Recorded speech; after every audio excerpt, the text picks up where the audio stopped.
Hello, everyone, and welcome back to Fluent English with Podcast, the place where learning English is easy, fun, and full of real-life examples. Yes. Hello, friends. We're so happy to have you here again. My name is Peter. And my name is Anna. And together, we're your hosts for today's episode. Before we dive into today's lesson, we want to remind you, please hit the subscribe button, give this episode a like, and share it with your friends who are learning English. It really helps our channel grow, and most importantly, it helps us reach more learners around the world who want to practice English every day. Okay, Anna, are you ready for today's topic? I'm so ready, and it's such a useful topic. How to answer the question, tell me about yourself. This is such a common question, right? People ask it everywhere, on your first day of class, when you start a new job, or even when you meet new people at a party. Exactly. And sometimes, it feels like a very big question. You don't know what to say, or you feel nervous. But here's the secret. You don't need to give a long or complicated answer. A short, simple, friendly answer is perfect. And that's what we're going to show you today. We'll give you step-by-step examples of what you can say. So by the end of this episode, you'll be able to introduce yourself clearly, confidently, and with a smile. Yes, because remember, when someone says, "Tell me about yourself," it's not a test, it's an invitation. It's a chance to share a little about who you are. That's a beautiful way to say it, Anna. So let's start with the basics. Name and origin. The very first thing you can say is your name. Simple, right? For example, my name is Anna. And you can also say, I'm Peter. Notice that you can use my name is, or just I'm. Both are correct. Now, after your name, people usually want to know where you're from. So you can say, I am from Spain, or I am from Mexico. Or, I come from Brazil. That's another way to say it. Yes, and it doesn't have to be complicated. Just your name and your country is already a good answer. Let's give an example. I'll introduce myself first. Hello, my name is Peter. I'm from Canada. Perfect. Now I'll try. Hi, I'm Anna. I am from the United Kingdom. See? Very short, very clear. That's step 1, name and origin. Talking about age. All right, we've talked about names and where you're from. Now, let's move to the next part. Your age, the city you live in, and your home. Yes. This is another great way to add a little more detail when someone asks you to tell them about yourself. Let's start with age. This one is simple. You can say, I am 25 years old. Or you can say, I'm 25. Both are correct. The longer version is more formal, and the short one is more casual. That's a great point. Let's give some examples. I am 20 years old. I'm 32. I'm 45 years old. See? Super easy. Just remember, in English we say I am 25 years old, not I have 25 years. Yes, that's a very common mistake for learners, because in many languages people say I have.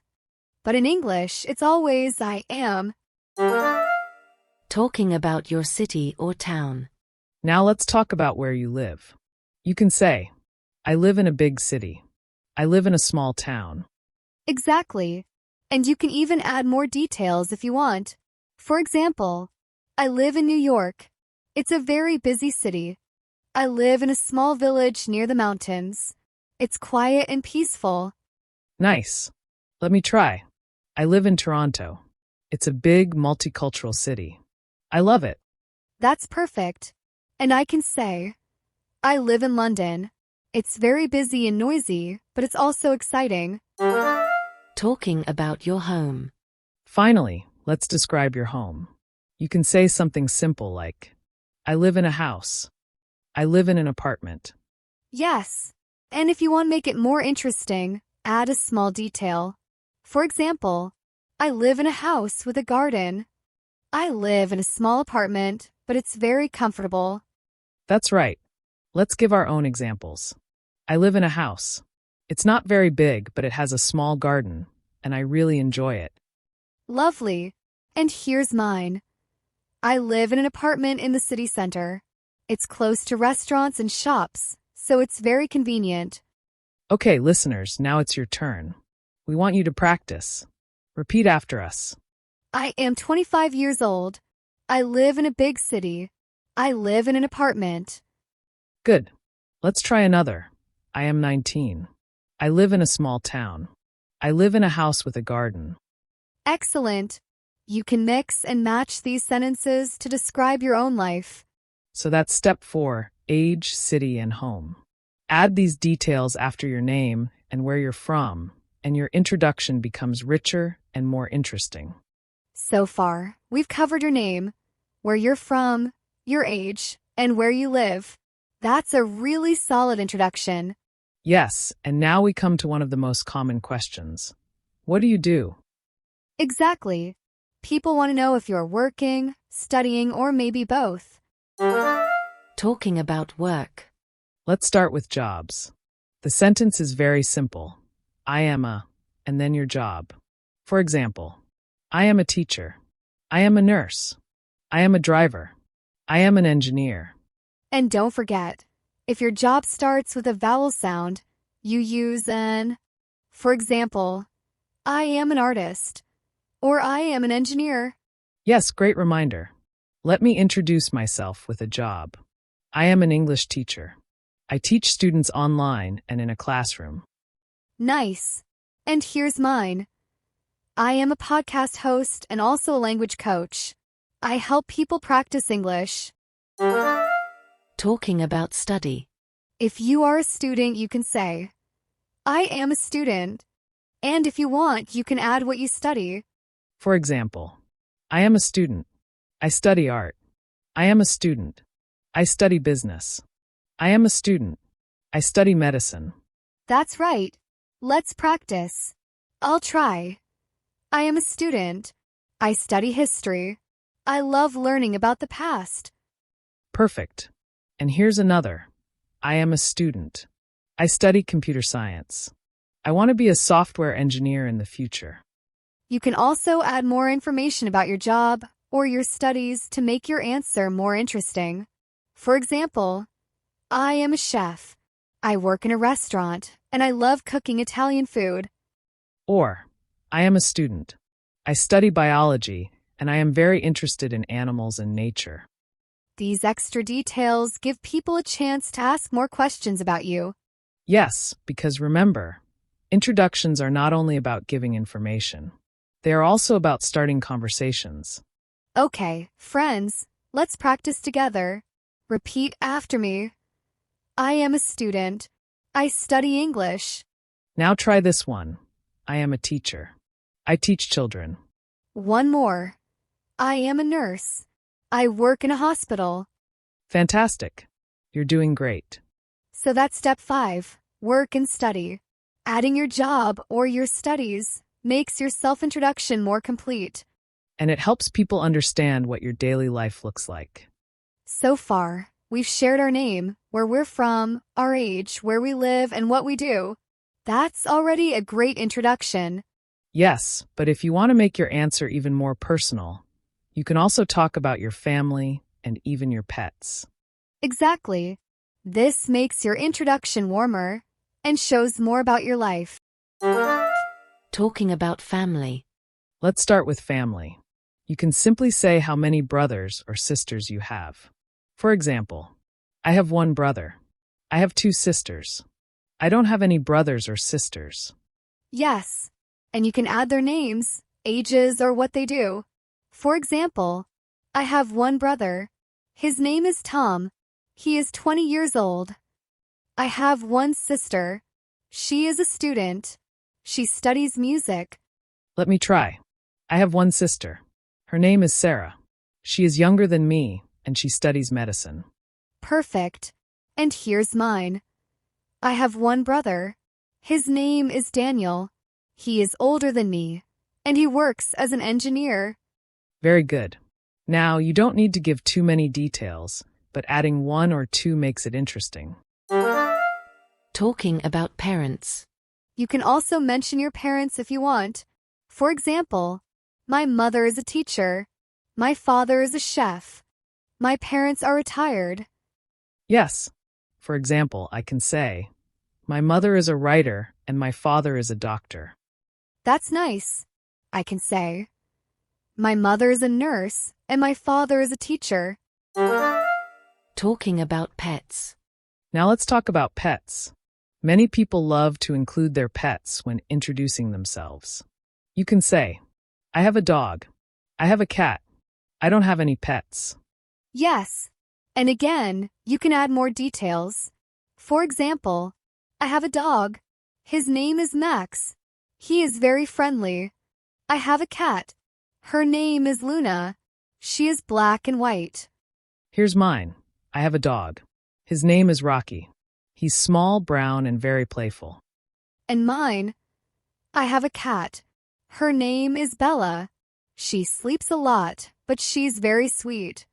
See, just 1 or 2 sentences about your pet can make your introduction more fun and personal.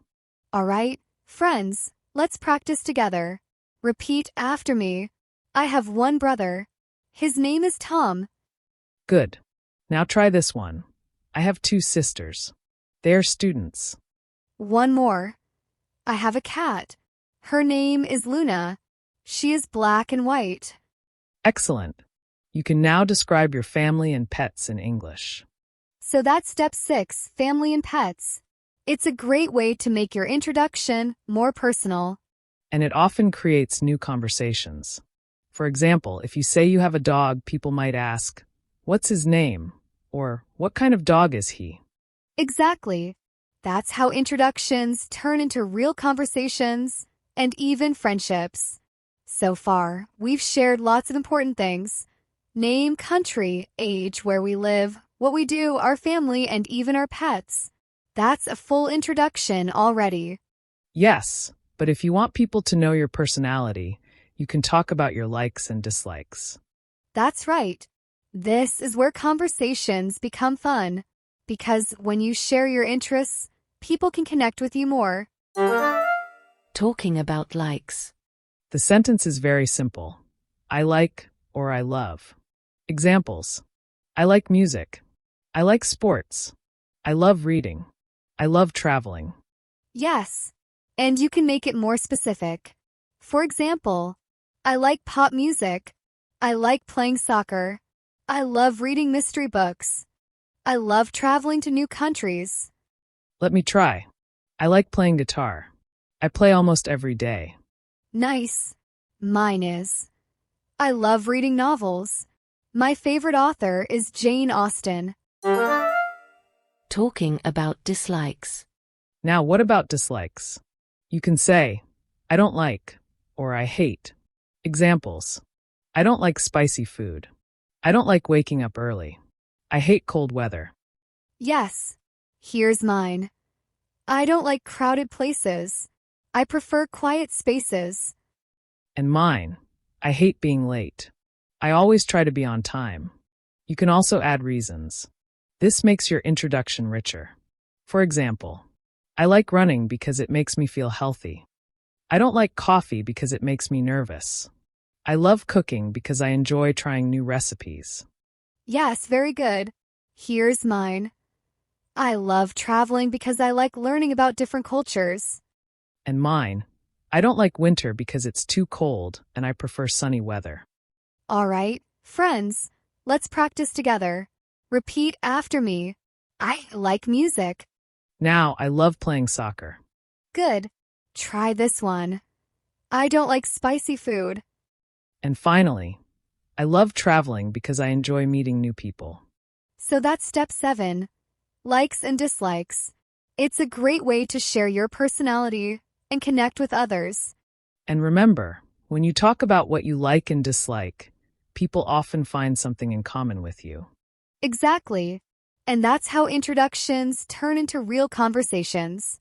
All right, friends, we are now at the last step of our introduction, hobbies and free time.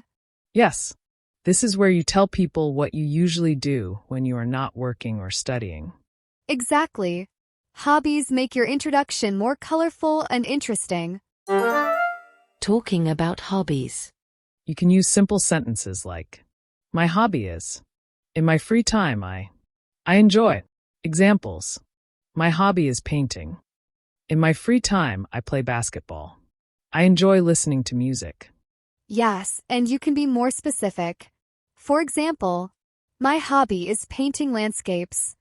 In my free time, I play basketball with my friends. I enjoy listening to jazz music. Let me try. In my free time, I go jogging in the park.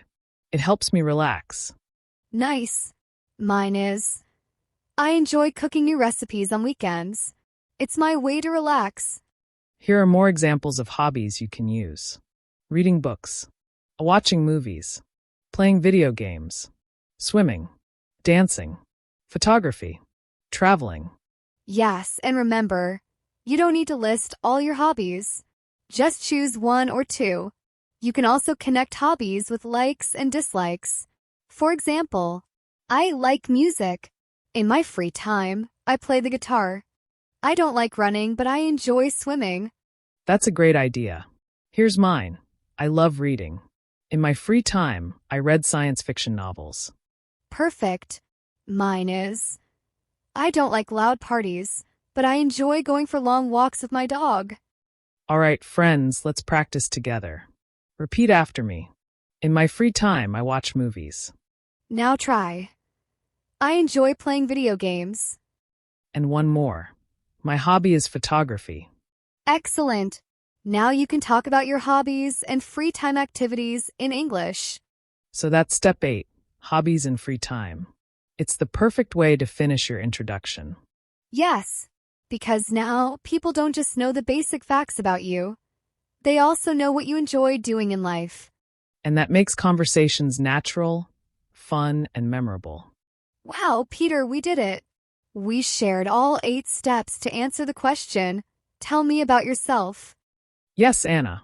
Now our listeners can introduce themselves with confidence. Name country, city, age, job, family, pets, likes, dislikes, and hobbies. Everything is covered. Friends, remember, you don't need to say all of the steps every time. Just choose what fits the situation. Exactly. Keep it simple, keep it friendly, and you will always make a good impression. Before we go, we have a little homework for you. In the comments, please write a short introduction about yourself. For example, my name is Anna. I'm from Mexico. I love reading and my favorite food is pasta. Yes, we want to read about you. Share a little bit, your name, your country, your hobby, or your favorite food. It's great practice. And don't forget, please subscribe to our channel, Fluent English with Podcast, and give this episode a thumbs up if you enjoyed it. It really helps us to keep making more free lessons for you. All right, friends, that's all for today. We had so much fun, and we hope you did too. Stay safe, keep practicing, and remember, learning English is easier when you do it step by step. Goodbye, everyone. See you next time.